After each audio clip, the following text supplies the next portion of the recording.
السلام عليكم ورحمة الله وبركاته.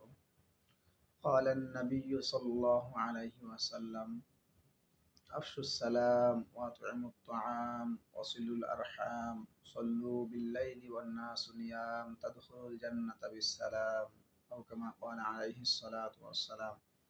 আলহামদুলিল্লাহ, একটি অত্যন্ত গুরুত্বপূর্ণ এবং সুসংবাদ প্রাপ্ত একটি হাদিস। রসুল সাল্লাল্লাহু আলাইহি ওয়াসাল্লাম যখন মদিনায় হিজরত করে গমন করলেন, তখন মানুষেরা লোকজন বলাবলি করতেছিল যে রসুল সাল্লাল্লাহু আলাইহি ওয়াসাল্লাম এসেছেন, রসুল সাল্লাল্লাহু আলাইহি ওয়াসাল্লাম এসেছেন। তখন আব্দুল্লাহ ইবনে সালাম রাদিয়াল্লাহু তাআলা আনহু সেখানে গিয়েছিলেন।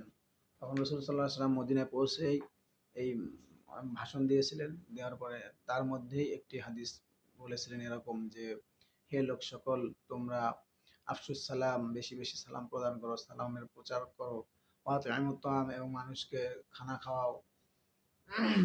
অতঃপর বলেন ওয়াসিলুল আরহাম, আত্মীয়তার সম্পর্ক বজায় রাখো, এবং সল্লু বিল্লাইলি ওয়ান নাসু নিয়াম, যে মানুষ যখন ঘুমিয়ে থাকে তখন তোমরা নামাজ পড়ো, অর্থাৎ তাহাজ্জুদের নামাজ পড়ো, তাহলে তাদখুলুল জান্নাতা বিসসালাম, তাহলে তোমরা সহজে নিরাপদে শান্তিতে জান্নাতে প্রবেশ করতে পারবে। এজন্য এই চারটি কাজ কথা এখানে হাদিসে বিশেষভাবে উল্লেখ করা হয়েছে।